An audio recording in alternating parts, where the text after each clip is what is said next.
오늘 예배에 참석하신 모든 분들을 환영합니다. 하나님의 은혜가 넘치는 귀한 시간 되시기를 바랍니다.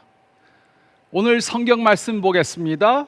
오늘 말씀은 누가복음 1장 1절로 4절 말씀입니다. 우리 중에 이루어진 사실에 대하여 처음부터 목격자와 말씀의 일꾼 된 자들이 전하여 준 그대로 내력을 저술하려고 붓을 든 사람이 많은지라 그 모든 일을 근원부터 자세히 미루어 살핀 나도 데오빌로 각하에게 차례대로 써보내는 것이 좋을 줄 알았노니 이는 각하가 알고 있는 바를 더 확실하게 하려 함이로라. 아멘. 우리는 지금 하나님에 대한 질문들이라는 설교 시리즈를 하고 있습니다. 이번 시리즈를 통해 우리는 하나님과 연관된 질문들에 대해 생각해 보고 있습니다. 오늘은 신약 성경은 하나님의 말씀인가? 라는 질문에 대해 생각해 보겠습니다. 우리는 신약 성경을 신뢰할 수 있습니까? 신약에 포함된 모든 책들이 하나님의 말씀인지 어떻게 알 수 있습니까? 또 신약에 포함되어야 하는 다른 책들이 더 없다는 것을 어떻게 알 수 있습니까? 신약은 역사적으로 얼마나 정확합니까? 어떤 사람들은 주후 325년에 신약 성경을 결정하기 위해 니케아에 회의가 소집되었다고 그렇게 생각합니다. 오랜 회의 끝에 교회 리더들은 지금 우리가 가지고 있는 이 책들을 신약 성경에 포함시키고 다른 책들은 거부하기로 결정했다고 생각합니다. 이렇게 생각하는 사람들은 교회 리더들이 자신들의 권력 기반을 강화하기 위해 예수님의 신성과 성경 무호서를 만들어냈다고 그렇게 생각합니다. 또 이렇게 말하는 사람들은 신약 성경이 교회의 목적을 충족시키기 위해 만들어졌다고 생각합니다. 이런 아이디어는 최근 몇 년 동안 팀 브라운의 책 다빈치 코드에 의해 대중화되었습니다. 그러나 교회 리더들이 자신들의 목적을 충족시키기 위해 신약 성경을 선택했다는 것은 사실이 아닙니다. 이런 주장을 뒷받침해 줄 아무런 역사적 증거가 없습니다. 그러므로 오늘 우리가 질문해야 하는 것은 바로 이것입니다. 우리는 신약 성경을 믿을 수 있습니까? 이 질문에 대한 답을 찾기 위해 우리는 오늘 누가복음 1장 1절로 4절 말씀을 생각해 보겠습니다. 누가는 다음의 방법들로 신약 성경의 권위를 시험해 보면 신약 성경을 신뢰하게 될 것이라고 말해 주었습니다. 첫째로 1절 말씀을 보면 우리는 신약에서 성취된 예언들을 고려해야 합니다. 우리는 신약에서 성취된 예언들을 고려해야 합니다. 세 번째 복음서의 저자는 자신의 이름을 복음서에 기록하지 않았습니다. 그러나 다른 책들을 주의 깊게 비교함으로써 우리는 그가 사랑을 받은 의원 누가인 것을 알 수 있습니다. 누가는 바울과 같이 사역하던 여행 동반자였습니다. 그는 의사로서 높은 학문적 훈련을 받은 사람이었습니다. 그는 또한 뛰어난 지성을 지닌 역사가로서 누가복음과 사도행전을 훌륭한 헬라어 문체로 기록했습니다. 그는 복음서에 기록된 그 내용들을 직접 목격한 사람은 아니었습니다. 그리고 대부분의 학자들은 바울이 로마에서 죽음을 당하기 전에 주후 65년경에 이 복음서를 누가가 기록했다고 그렇게 말합니다. 누가는 그의 복음서를 이렇게 기록했습니다. 1절은 다음과 같이 말했습니다. 우리 중에 이루어진 사실에 대하여, 여기서 이루어진 사실이란 무엇입니까? 무엇을 누가 어떻게 이루었다는 것입니까? 누가는 자신이 예수님께서 구약에 예언된 것들을 이루신 것에 대해 기록한다고 말했습니다. 즉, 신약 성경은 단순히 좋은 책이 아니라 하나님의 말씀입니다. 그래서 신약 성경의 권위를 증명하는 가장 좋은 방법 중에 하나는 바로 앞을 내다보는 것입니다. 우리는 성취된 예언들을 봐야 합니다. 구약은 하나님의 말씀이고 구약은 예수님에 대한 예언입니다. 그리고 예수님께서는 구약에 기록된 자신에 대한 예언들을 전부 다 이루셨습니다. 이것이 우리가 신약에 기록된 예수님에 대해 믿을 수 있는 증거입니다. 이것이 신약 성경이 하나님의 말씀인 것을 믿을 수 있는 이유입니다. 만약에 성경이 미래에 벌어질 일에 대해서 예언을 했고 그 예언이 이루어졌다면 그것은 하나님이 개입하셨다는 증거입니다. 미래를 100% 내다볼 수 있는 능력은 인간들에게 없습니다.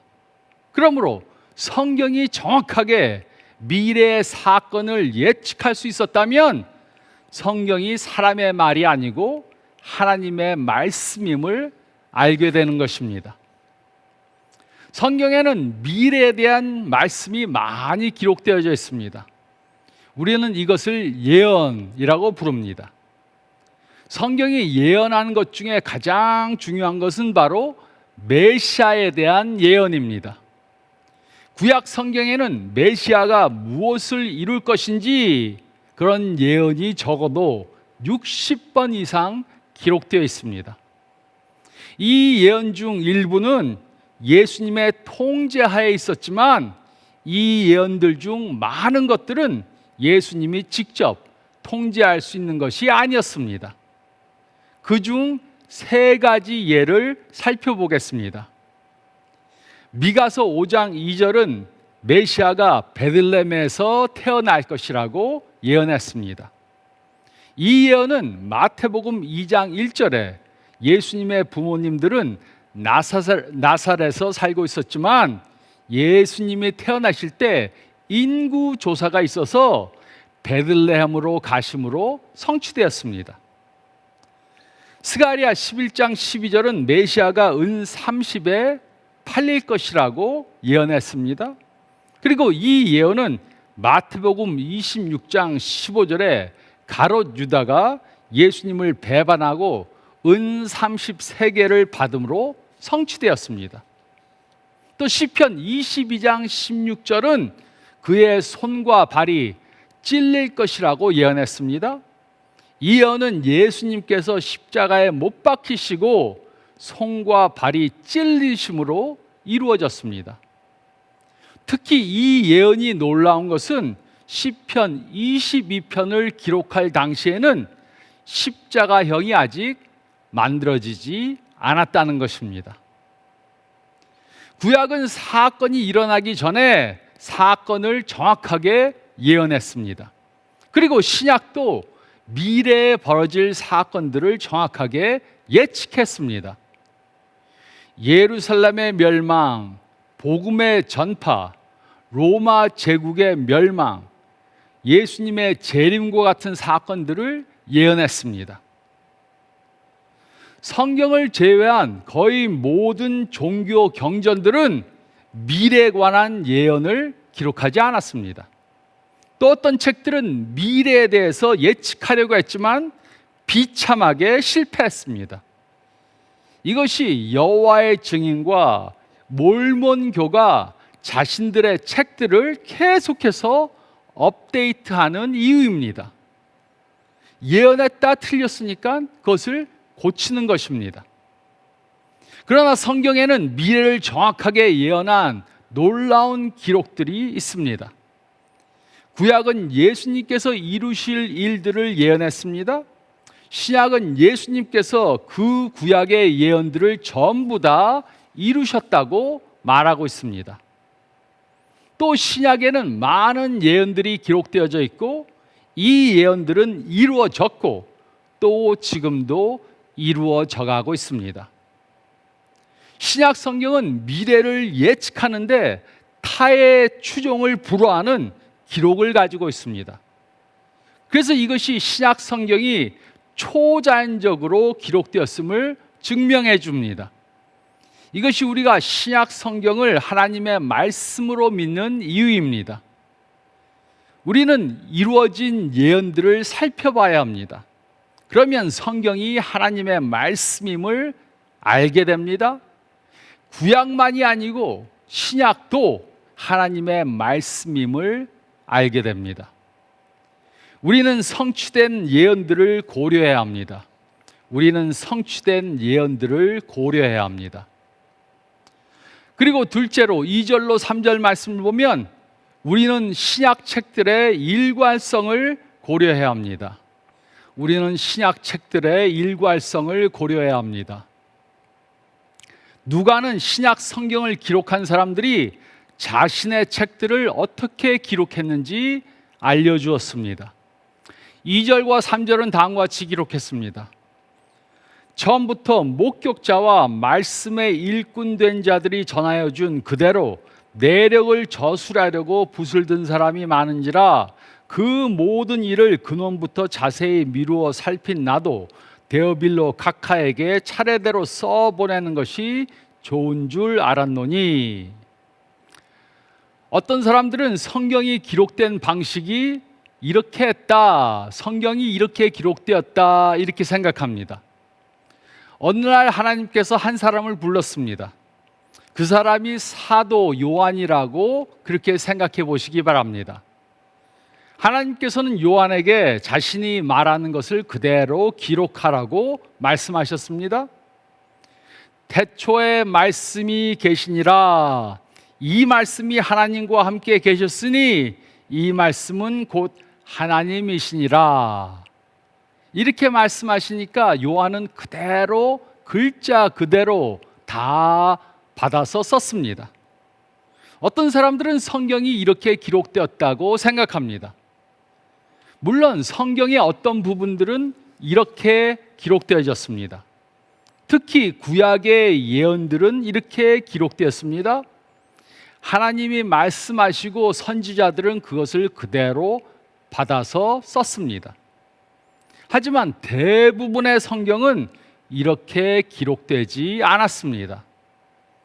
누가는 성경이 기록된 방식을 두 가지로 언급했습니다.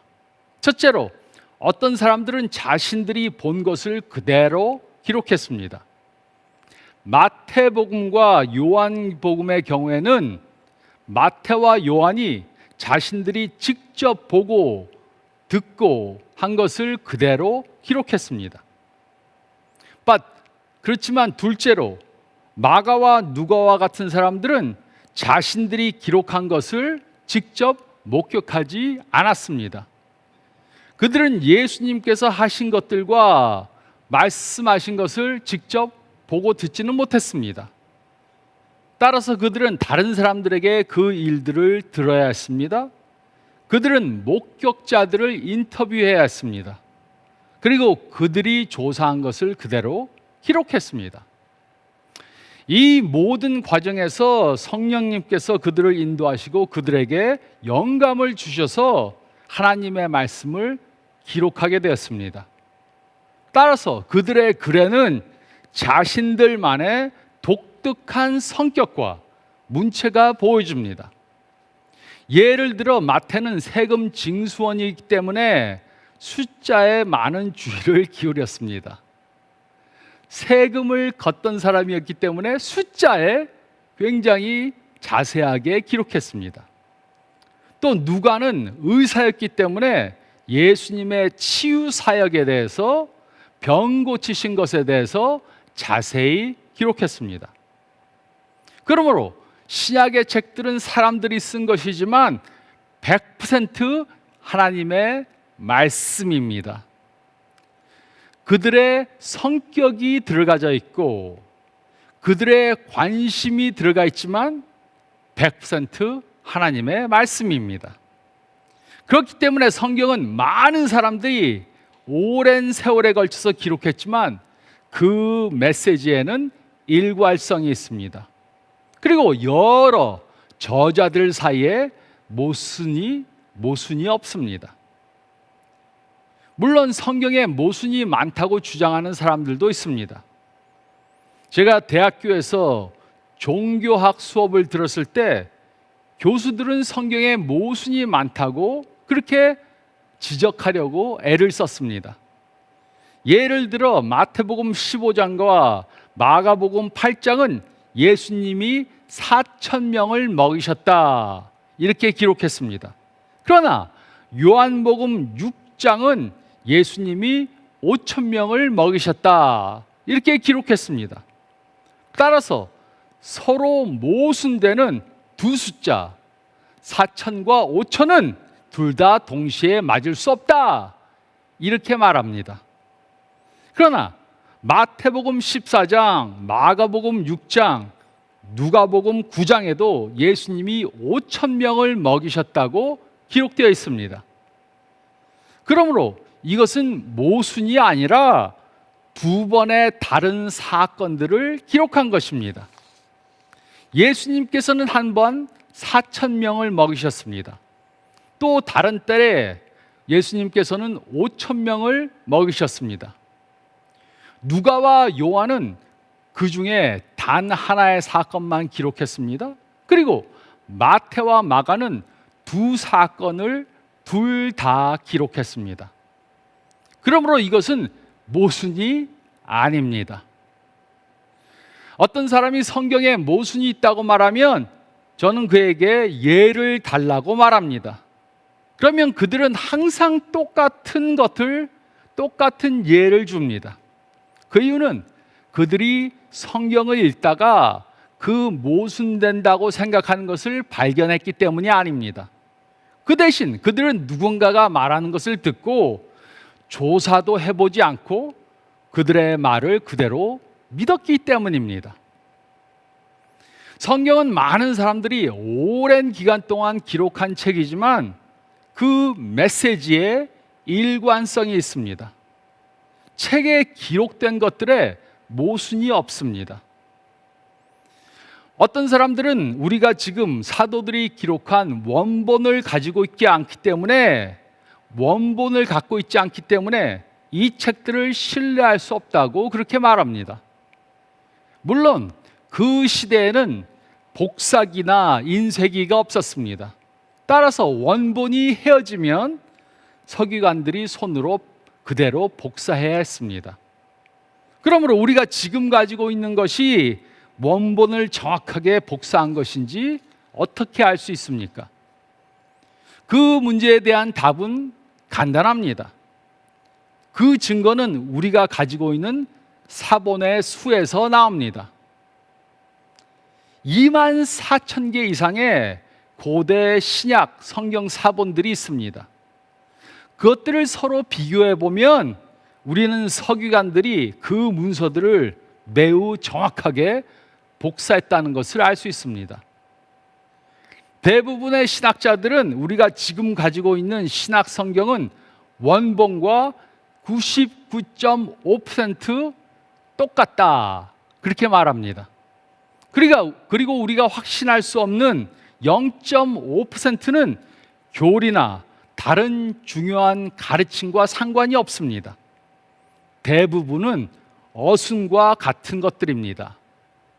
단어가 어떻게 배열되었는가 이런 것들이 대부분입니다. 그러므로 우리는 그들이 원본 성경을 받았었을 때 정확하게 썼다는 것을 알 수 있습니다. 우리는 그들이 원본 성경을 훌륭하게 전수했음을 확신할 수 있습니다.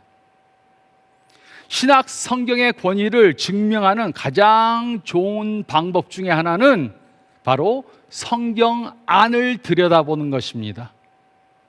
우리는 성경 책들의 일관성을 보아야 합니다. 우리는 책들의 일관성을 고려해야 합니다. 우리는 책들의 일관성을 고려해야 합니다.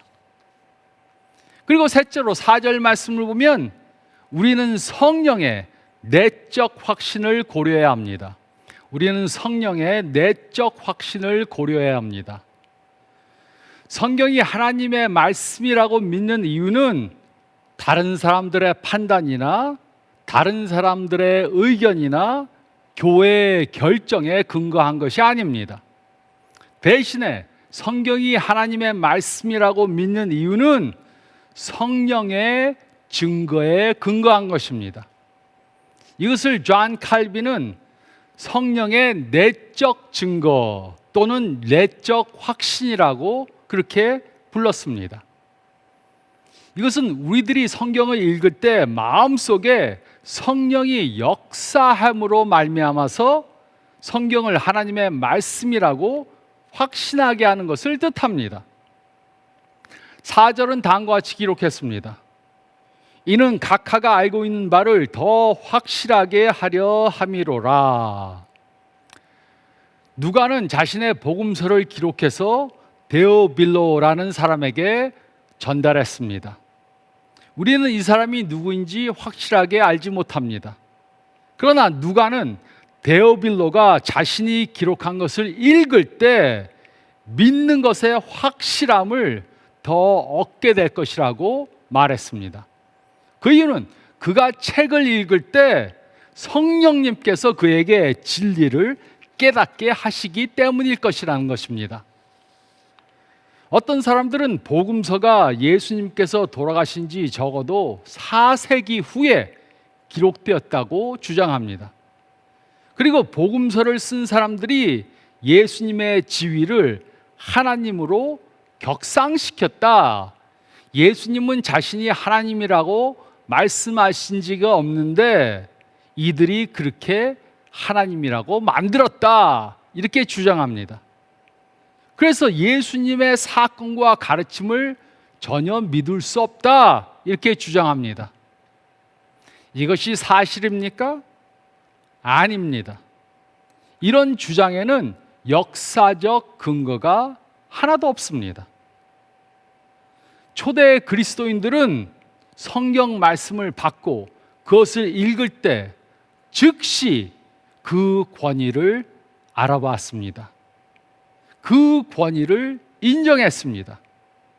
이것이 그들이 이 책들이 하나님의 말씀이라고 받아들인 이유입니다. 읽어보니까 하나님의 말씀임을 깨달은 것입니다. 어떤 사람들은 교회가 주후 5세기에야 이 책들의 권위를 부여했다고 주장합니다. 그러나 이것은 사실이 아닙니다. 물론 5세기 때 모인 공회에서 신약에 쓰인 27권의 책들이 경전이라고 선언했습니다. 그러나 이 공회는 이 27권의 책들에 대한 권위를 부여하지 않았습니다. 제가 이것을 설명드리겠습니다. 어떤 사람들은 교회 주교들이 이 성경에 포함된 책들의 목록을 만들어야 한다는 것을 깨달았다고 생각합니다.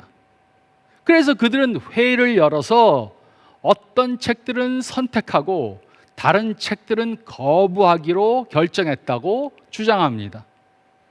그러나 이것은 사실이 전혀 아닙니다. 주 325년 니케아에 교회 지도자들이 모였습니다. 그 이유는 예수님의 신성을 부인하는 사이비 집단이 있었기 때문입니다. 그들은 함께 모여서 예수님의 신성을 선포했습니다. 그러므로 니케아 공회는 신약 성경을 선택한 것과 아무런 상관이 없습니다.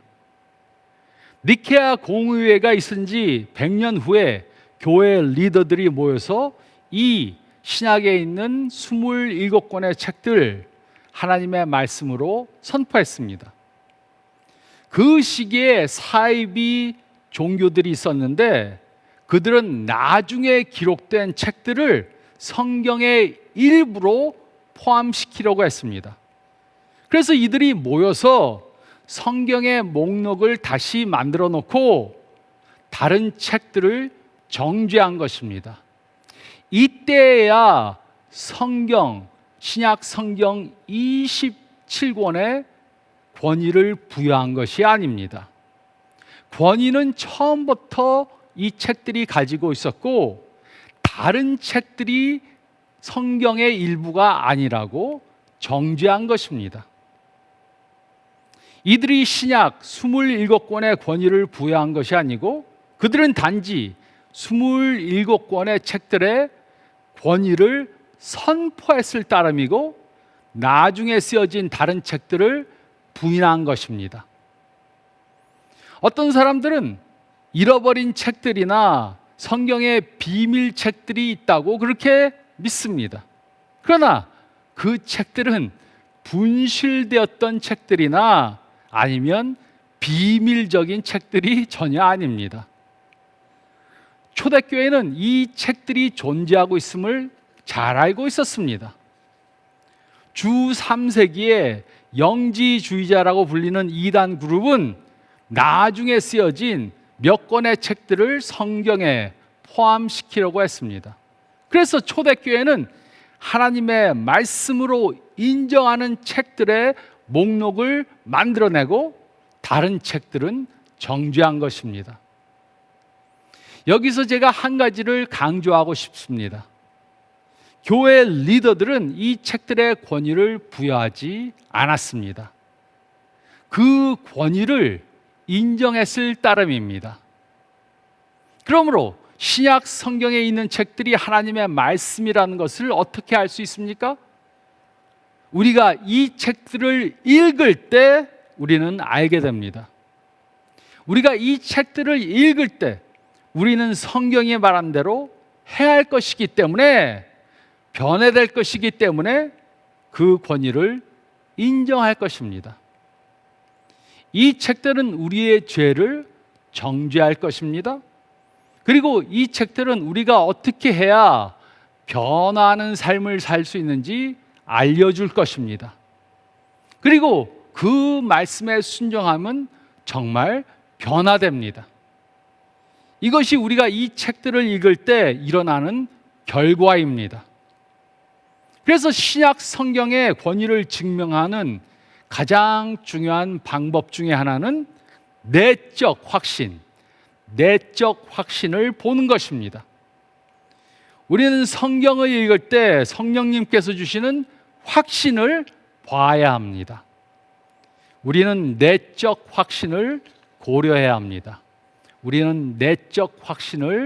고려해야 합니다. 조지 바나가 실시한 설문에 의하면 미국 가정의 90%가 성경을 가지고 있다고 말했습니다. 그런데 실제로 성경을 읽는 사람들은 50% 미만이라고 합니다. 우리가 알고 믿어야 하는 분은 예수님이십니다. 그리고 우리는 성경에서 그 예수님을 만나볼 수 있습니다. 셔우드 에리라는 사람은 그의 책 예수님의 초상에서 예수님에 대해 아름답게 묘사를 했습니다. 1900여 년 전에 생명의 법칙에 어긋나는 인간이 태어났습니다. 이 남자는 가난하게 살았고 무명으로 자랐습니다. 그는 단 한 번 그가 사는 나라의 경계를 넘었습니다. 그것은 어린 시절 유배 기간이었습니다. 어린 시절에 그는 왕을 놀라게 했습니다. 어린 시절에 그는 의사들을 어리둥절하게 만들었습니다. 성년기에 그는 자연을 다스리셨고 포장도로 위를 걷는 것처럼 물 위를 걸으셨고 파도를 잠잠하게 하셨습니다. 그는 책을 쓴 적이 없지만 모든 나라의 도서관에 진열될 수 없는 그렇게 많은 숫자의 책들이 그에 관해 쓰여졌습니다. 그는 한국의 노래도 작곡하지 않았지만 모든 작곡가들을 합친 것보다 더 많은 찬양의 주제를 제공했습니다. 그는 대학교를 세우지 않았지만 모든 학교들을 다 합쳐도 그렇게 많은 제자들이 있다고 자랑할 수 없습니다. 우리는 성경을 통해 그분에 관한 모든 것을 알 수 있습니다. 그래서 우리는 성경을 읽고 성경으로 우리를 변화시키게 해야 합니다. 성경은 하나님의 말씀입니다. 구약은 하나님의 말씀입니다. 신약은 하나님의 말씀입니다. 하나님께서 우리들에게 주신 사랑의 편지입니다. 그러므로 우리는 신약 성경이 하나님의 말씀이라고 믿을 뿐만 아니라 이 말씀을 읽고 이 말씀을 따라 살아야 합니다.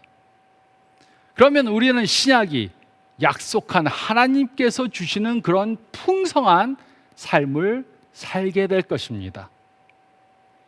이렇게 신약 성경을 믿고 읽고 적용하는 삶을 삶으로 하나님이 주시는 풍성한 삶을 경험하는 저와 여러분들이 되시기를 예수님의 이름으로 축원드립니다. 저희 다 같이 기도드리겠습니다. 잠깐 머리를 숙이시고 오늘 말씀 생각해 보시기 바랍니다. 혹시 아직도 신약 성경이 하나님의 말씀이라고 믿지 못하는 분들이 계시다면 꼭 신약 성경을 읽어보시기 바랍니다. 성경을 읽을 때 성령님께서 역사하셔서 마음속에 확신을 주실 것입니다. 또 이미 성경이 신약이 하나님의 말씀이라고 믿는 분들은 믿을 뿐만 아니라 성경을 읽고 묵상하는 삶을 살아야 합니다. 성경이 하나님의 말씀이라고 믿지만 읽지 않고 적용하지 않으면 성경이 주는 그러한 풍성한 삶을 살 수 없습니다. 성경을 매일 읽지 못하는 분들이 있으면 이제부터 그 말씀을 읽기로 작정하시기 바랍니다. 성경책을 열어서 읽을 수도 있고 요즘에는 전화기에 앱을 깔아서 볼 수도 있습니다.